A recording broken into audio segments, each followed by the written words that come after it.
Hello everyone. Today we are going to look at reduction formula, introduction, and creating a platform for solving problems involving reduction formula, which is solve of trigonometry. That's grade 11 trigonometry. So we'll be using our Cartesian. As we understand, our Cartesian represents a revolution. And under this revolution, if we start from 0, this will count for 90 degrees. From here is 91 to 180 degrees. And then here is 181 to 270 degrees. And here is 271 to 360 degrees, which forms a full revolution. So, this cyclic revolution is what we use to place our formulas. First of all, we remember that we have three trigonometric identities. As the name applies, tri means study of shape. Gono, with shapes with three sides, three angles, three identities, three reciprocals by extension. So this is what we are going to go through. As we did in grade 10, we know that we have the three identities, which is the sine, the cosine, and the tangents. Sine, cosine, and the tangent, which is sine, cos, and tan for shortcuts. So we are going to use three of them to build our base. This is like the foundation of everything we are going to do on the reduction formula. First of all, we label our this thing. We use the acronym, which is CAST. CAST is the acronym we use for our Cartesian. This CAST is, if that will make you happy, I'll use this acronym. All silly teachers complain. You can use whichever acronym that you can remember, but this will help you to remember the quadrants you are going to deal with. So in the first quadrant we have A, and in the second quadrant we have S, and third quadrant, and then fourth quadrant we have C. What do they actually mean? The A here means all. It means in the first quadrant, all the three trigonometric identities will have a positive value. That means sine will have positive, cos will have positive, and then tan will have positive. On the second quadrant, the S here means that sine will be positive. The only one represented is the one that will take the positive value or the positive sign for each quadrant. Sine will be positive, others will be negative. Cos and tan will be negative, so whenever you encounter anything that is tan within this quadrant, it will be negative.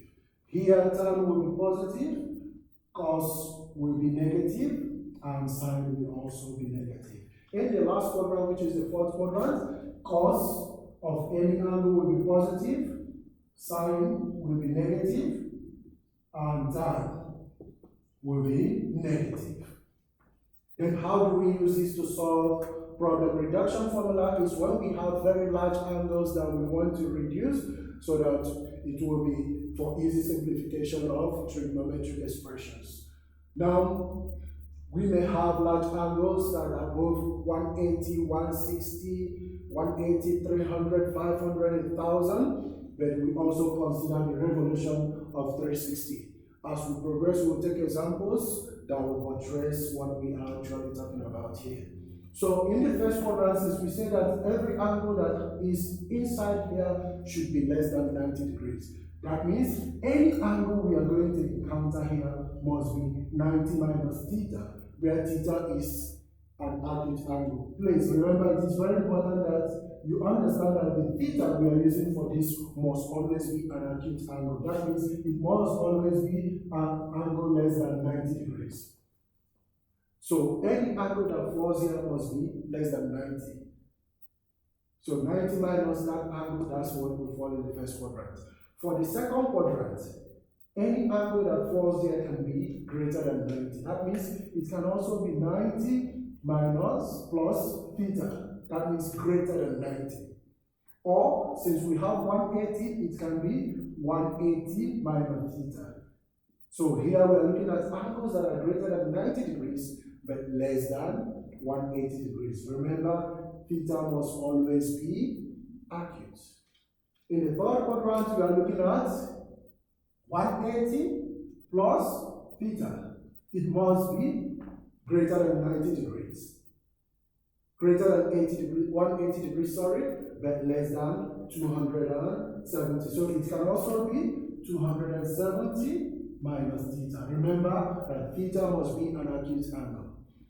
So if any angle falls in the fourth quadrant, it can be 270 plus theta. Greater than 270 goes into the next quadrant, or 360 minus theta. So these are what we use to figure out the angles depending on which quadrants they fall in.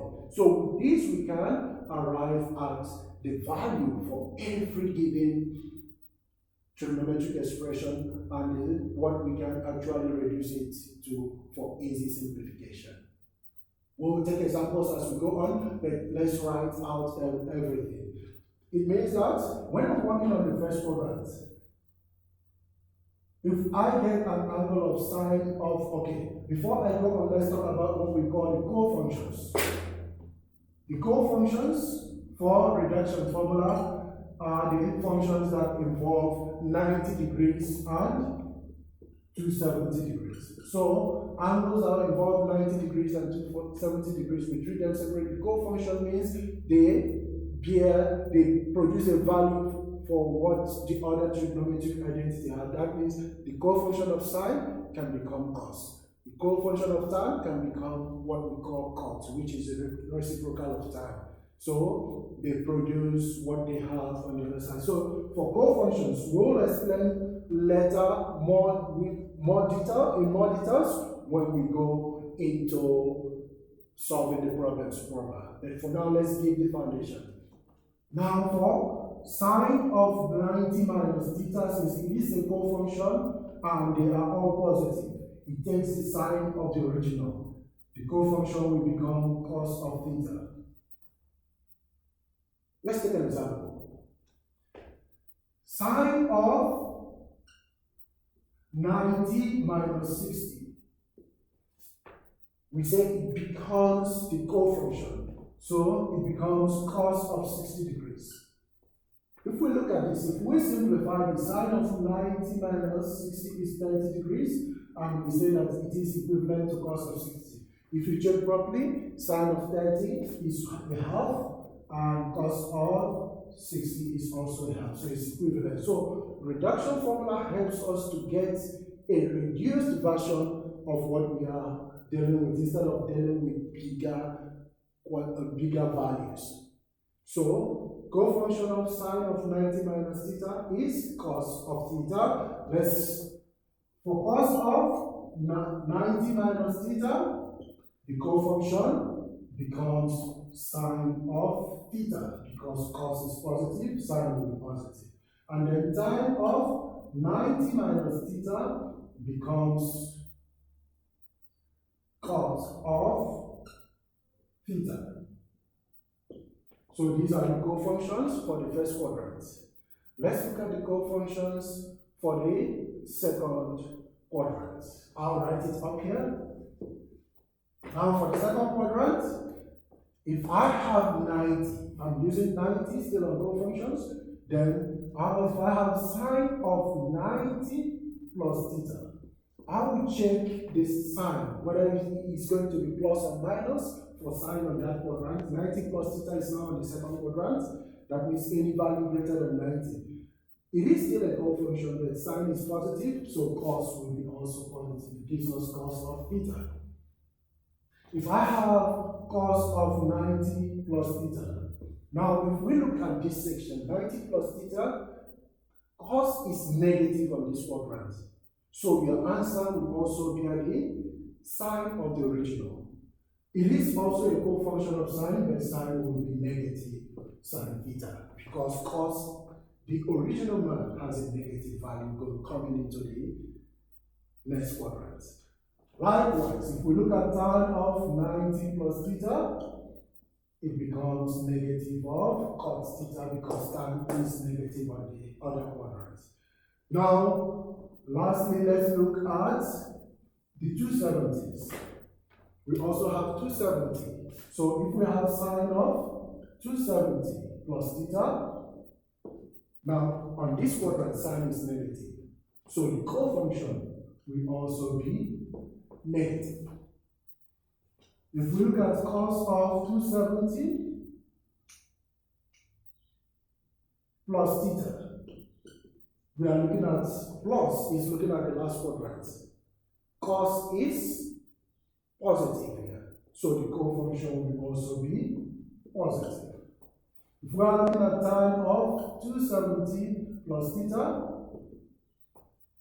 sine, tan, the cofunction tan is negative here, cofunction will be negative, cos theta. Now let's look at the third quadrant.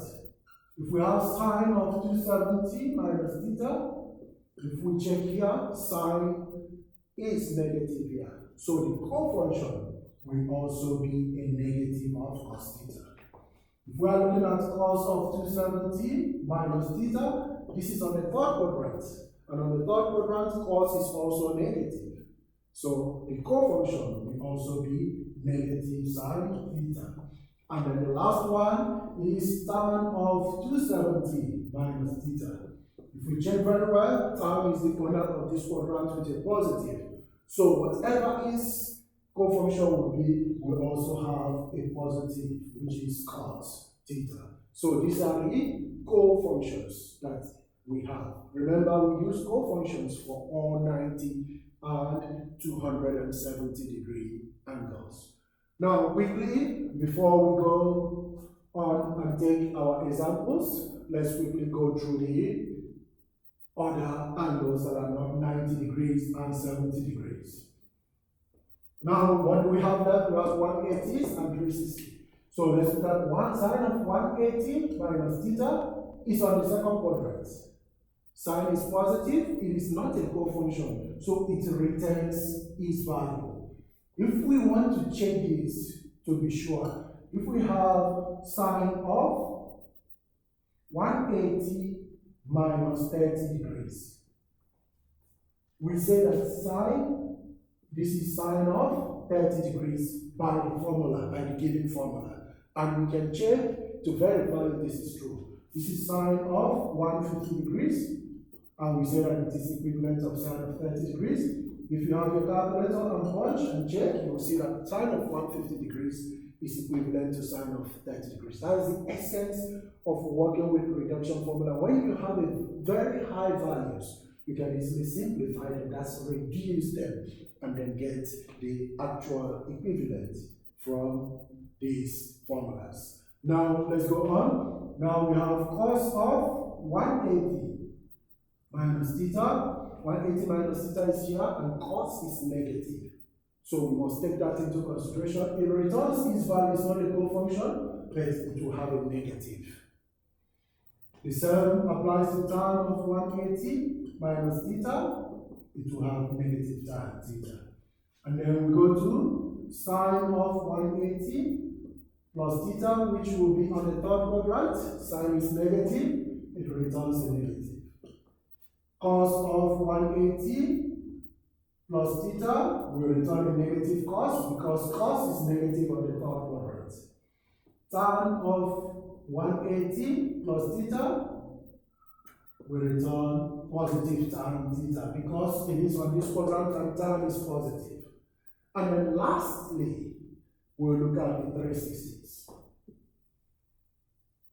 We look at the 360s, so we have sine of 360 minus theta, which will give us sine of theta. This is sine, fourth quadrant. Be careful, fourth quadrant, sine is negative. So we will have negative sine of theta. Then we have cos of 360 minus theta. This case, cos is equal to that fourth quadrant. 360 minus theta is here, so it will give us a positive cos theta. And lastly, tan of 360 minus theta will give us negative tan theta, because tan is negative on this quadrant.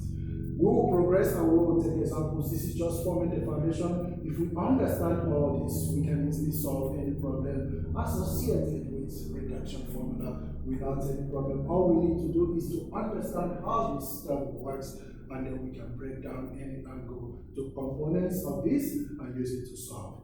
I'll see you in the next video. Please remember to share, and remember to share with your friends. Bye for now.